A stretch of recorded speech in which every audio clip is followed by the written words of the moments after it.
ঘটনাটো মানে কি এতিয়া আমি সকলোৱে ফেচবুক ইউজ কৰোঁ আৰু এতিয়া আমি ডেইলি বহুত পষ্টত আমি কেতিয়াবা লাইক কৰোঁ, কেতিয়াবা হাঁহা ৰিয়েক্ট কৰোঁ, কেতিয়াবা কেয়াৰ ৰিয়েক্ট কৰোঁ, তেনেকুৱা বহুত ধৰণৰ ৰিয়েকশ্যন থাকে আমি কৰোঁ। আৰু মই একচুৱেলি মই মানে গমেই পোৱা নাছিলোঁ যে তেখেতে এগৰাকী IAS অফিচাৰ বা DC বা কোনোবা। কমেণ্ট এটা আহিলে, মই অলপ ফানি পালোঁ, ফানি পাই পিনে মই এইটোত এটা হাঁহা ৰিয়েক্ট কৰি দিলোঁ। কৰি দিয়াৰ পিছত আৰু এইটো 2023ৰ কথা। মোৰ ওচৰত কল আহিছে 23 জানুৱাৰী 2025ত।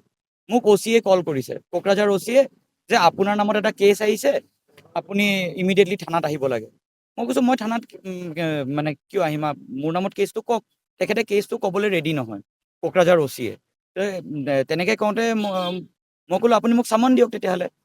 তেতিয়া মই গম পালোঁ যে মোৰ নামত এটা কেছ ৰেজিষ্টাৰ হৈছে। তাৰপিছত OC-য়ে কিন্তু ক'বলৈ ৰেডি নহয়।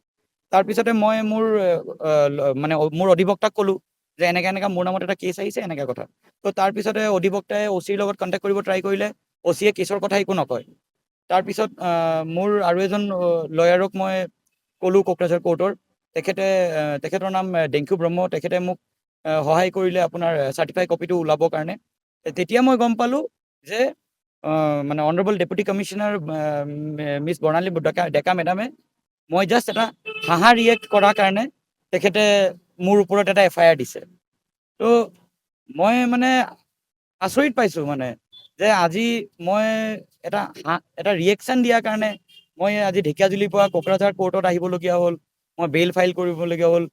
তো মানে নিজকে বহুত মানে এটা বহুত কিবা লাগিছে যে আজি DC এগৰাকীৰ কিমান কাম থাকিব পাৰে। মইতো একচুৱেলি মই গম পোৱা নাছিলোঁ যে মই এতিয়া এজন DC বা IAS অফিচাৰৰ কমেণ্টত এনেকুৱা ৰিয়েক্ট কৰি আছিলোঁ বা কিবা কৰি আছিলোঁ। তো মই বহুত দুখ পাইছোঁ মানে বস্তুটোত, যে আজি মানে এগৰাকী DC হৈ পিনে তেখেতে যে মোৰ নিচিনা এজন নৰ্মেল মানুহৰ মানে ওপৰত যে এনেকুৱা এটা হেৰেছমেণ্ট কৰিলে যে মোক, এটা জাষ্ট ফৰ এ ৰিয়েকশ্যন। আজি মানে কিমান ক'ত কিমানে ৰিয়েকশ্যন কৰি থাকে। আজি চাওক, তেখেত কোকৰাঝাৰতো DC আছিলে, এতিয়া মেডাম এতিয়া নলবাৰীৰ DC হয়। আজি এজন DC-ৰ ওচৰতো চবে ভাল কথা লৈ পেলাই নাযায়, কিমান অভিযোগ লৈ পেলাই যায়। তাৰমানে এতিয়া যদি কাইলৈ যদি তেখেতৰ ওচৰত কিমানে যদি বেয়া অভিযোগ লৈ পেলাই যায় বা কিবা লৈ পেলাই যায়, তেখেতে তেতিয়াহ'লে নৰ্মেল মানে আজি যদি মোৰ নিচিনা এজন নৰ্মেল পাব্লিকৰ লগত যদি এনেকুৱা কৰিছে, তো বেলেগ নৰ্মেল পাব্লিকৰ লগতো চাগে তেখেতে আৰু কিবা কিবি কৰি পেলাব। আচ্ছা, যোনে কমেণ্ট দিছিলে, এই কমেণ্টটো কি আছিলে? আপুনি যে হাঁহিলে। 2023ৰ কথা মোৰ এতিয়া মনতে নাই। এতিয়া দাদা আপুনিও চাগে ফেচবুক কৰে, আপোনালোকে চবেই চাগে ফেচবুকত 2023ত আপুনিও কিমান জেগাত কমেণ্ট কৰিছে, কিমান জেগাত লাইক কৰিছে, আপোনাৰো চাগে মনত নাই, মোৰো মনত নাই। মই জাষ্ট ইমানটো FIR চাই পেলাই মই গম পালোঁ যে মই এটা হাঁহা ৰিয়েক্ট কৰিছিলোঁ। সেইটোৰ পৰাই মানে মোৰ নামত কেছ দিছে। হা? মানে মোৰ অধিবক্তাই কোৱা মতে মিষ্টাৰ নৰেশ বৰুৱাৰ নাম মানে মানুহ এজনৰ কমেণ্টত বোলে মই হাঁহা ৰিয়েক্ট কৰিছোঁ। মই একো মনত নাই। 2023ৰ কথা। 2023ত যদি কেছটো হ'লে হয় তেতিয়াহ'লে বেলেগ কথা। 2023ত আৰু মই কমেণ্ট কৰাই নাই, কমেণ্টটো মই কৰা নাই। মই জাষ্ট বেলেগ এজনৰ কমেণ্টত মই ইমজি এটা দিছোঁ। আৰু ইমজিও মই দিয়া নাই, মই জাষ্ট কমেণ্টটোত এই যে লাইক অপশ্যনত যে এটা আপোনাৰ আজিকালি যে ওলাই যে হাঁহা ৰিয়েক্ট, সেইটোৱে কৰিছোঁ। মানে হাঁহাৰ কাৰণে আপুনি মই হাঁহাৰ কাৰণে আজি মই কোৰ্টত দৌৰিব লগা হ'ল। মই আজি হাঁহিছোঁ কাৰণে মই আজি ইমানখিনি হেৰেছমেণ্ট পালোঁ, তাকো এজন নৰ্মেল মানুহৰ পৰা নহয়, এজন DC-ৰ পৰা, who is a IAS officer. মানে ইমান ডাঙৰ মানুহৰ পৰা অপৰাধ হ'ল মোৰ হাঁহাটোৱে আজি ডেটত মোৰ কাৰণে এটা অপৰাধ হ'ল। আৰু মই আজি হাঁহাৰ কাৰণে আজি মই ইমান কষ্ট পালোঁ, ইমান হেৰেছমেণ্ট পালোঁ। আজি মোৰ মা ঘৰত অকলে, মোৰ দেউতা ঢুকুৱাত আজি 5 বছৰ হৈ গ'ল, মোৰ মাৰ গা বেয়া থাকে। আজি বেল এটা ফাইল কৰা হৈছিলে কোকৰাঝাৰ CGM কোৰ্টত। FIRটো দিছিলে IAS বৰ্ণালী ডেকাই 2023। আৰু আজি বেল ফাইল কৰা হৈছিলে অমিত চক্ৰৱৰ্তীৰ ফালৰ পৰা। ফাইল কৰিছিলে বাই এন এডভকেট ৰোজ ভৰালী, বিৰু সাহা আৰু ডাইনা দুৱাৰা। তেওঁৰ এলিগেশ্যনখিনি আছিলে অমিত চক্ৰৱৰ্তীয়ে বৰ্ণালী ডেকাৰ এটা পোষ্টত কোনোবাই কমেণ্ট কৰিছিলে, সেই পোষ্টৰ কমেণ্টত তেওঁ এটা ৰিয়েকশ্যন দিছিলে হাঁহা। তাৰ কাৰণেই তেওঁৰ এগেইনষ্টত IAS বৰ্ণালী ডেকাই কেছ এটা ৰুজু কৰিছিলে 2023ত কোকৰাঝাৰ PSত। কেছ নম্বৰ আছিলে 153 কোকৰাঝাৰ PS।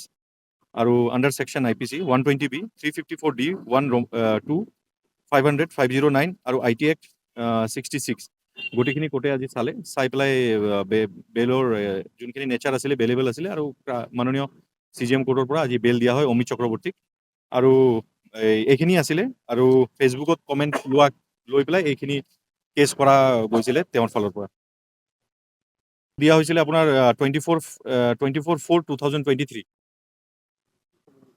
তাত কমেণ্ট কোনোবা নৰেশ বৰুৱা নামৰ মানুহে কোনোবাই কমেণ্ট দিছিলে তাত অমিত চক্ৰৱৰ্তীয়ে খালি হাঁহাৰ এটা ৰিয়েকশ্যন দিছিলে ফেচবুকত সামাজিক মাধ্যমত আৰু তাকে লৈ পেলাই তেওঁ FIR ৰুজু কৰে আৰু সেই কেছৰ আজি আমি বেল ফাইল কৰিছোঁ যেহেতু কোকৰাঝাৰ পুলিচে তেওঁক বিচাৰি আছিলে অমিত চক্ৰৱৰ্তীক আজি 2 বছৰ পিছত আৰু সেইকাৰণে আমি কোৰ্টত আমি বেল ফাইল কৰি পেলাই আজি কোৰ্টে বেল দিয়ে আৰু চাৰ্টেন কণ্ডিশ্যন দিয়া হয় আৰু তাকে